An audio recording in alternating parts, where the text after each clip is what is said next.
We all know what happened in episode 2 and we all grieved about it. This episode pulls the grieving once more.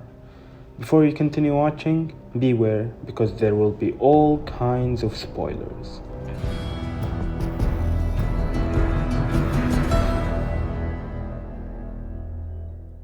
Damn, we're too far in The Last of Us. Remember the first episode when Joel had a daughter named Sarah? She died a sorrowful death. Remember when Tommy, Joel, and Sarah were eating breakfast before taking her to school? Remember when the first infected breakthrough happened in Texas, their home place, and everyone was going crazy? Remember the kiss of death that happened to Tess in episode 2 of season 1? Now, Joel, in his 60s, lost his daughter, his best friend, and eventually his own life. Yeah, we're too far in The Last of Us. Now it's Ellie's journey. They even removed Joel in the intro. The scene where Tommy was cleaning Joel's body and said, "Give Sarah my love," made me tear.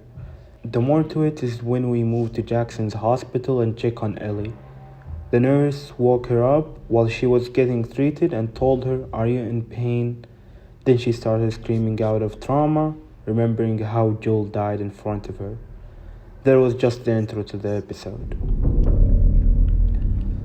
The episode started with 3 months time skip. That means Ellie was on the hospital for 3 months straight. The doctor told her that she would see one more person and she'd be good to go. That person was Gail, the psychotherapist that Joel was attending. She was talking to Ellie about when the last time she saw him and talking to him. It was at New Year's Eve, the day before Joel died, when they fixed their relationship, and she regretted not talking to him at home. Gail told Ellie about the last interview with Joel in which he feels that he wronged her by saying, "I saved her." To be honest, I don't know if the flashbacks will happen this series, but I don't think so because there are only 5 more episodes left till the ending that players of the game know, especially since they skipped a lot of things on their way to Seattle. So I don't know if Ellie knows what Gail meant by quoting Joel. Anyways, Ellie left the hospital after 3 months of treatment and therapy. She went to visit Joel's house, inherited his revolver, and torn his clothes, which also happened in the game but not under the same circumstances. I'm talking about Ellie staying in the hospital for 3 months. Later, Dana came and offered her the peace offering. She told her information about who these people that killed Joel are, their names, and where they live. She saw their WLF tag from last episode and recalled what Eugene, Gail's husband, told her about them back when he was a Firefly, before Joel killed him. They took their information to Tommy. He said that they will have a council meeting to approve that Ellie takes her revenge. Then we got introduced to the Scars, or so-called Seraphites.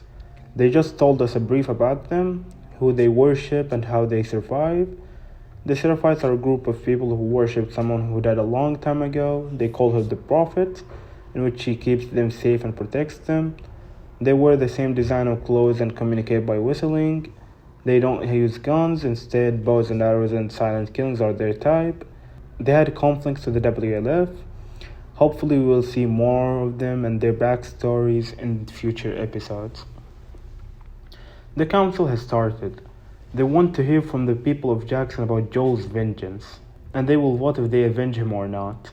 Ellie was one of the talkers. What I liked in this council is when Seth was defending Joel.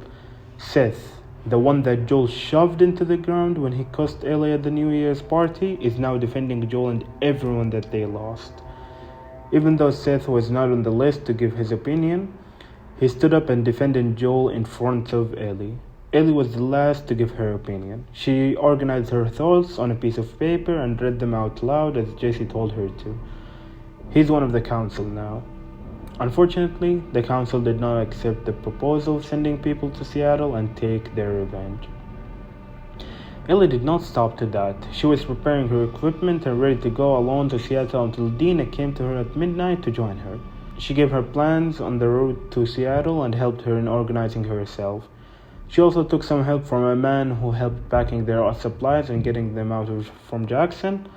They left at 3 a.m. Then the man came to help them. That man was Seth. He traded a better rifle to Ellie. It was annoying that Ellie was still harsh to the old man, even though he supported her during the council meeting.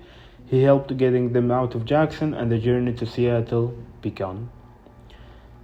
Ellie visited Jules' grave on their way. She paid her respect and continued her journey. It was really fast. A lot of things happened in the game before reaching Seattle. However, in the show, they reached Seattle in no time. They didn't show us anything, only that they slept one night and didn't ask for Ellie's opinion about their kiss at the New Year's party, which happened in the game but at different circumstances. And it was before Joel's death, not after 3 months of the party, but it is what it is. Also, the Seraphites that we saw previously in the episode had died from the WLF, Abby's militia. Ellie ran into their bodies and got angry for what Abby has done to them, even killing young ones.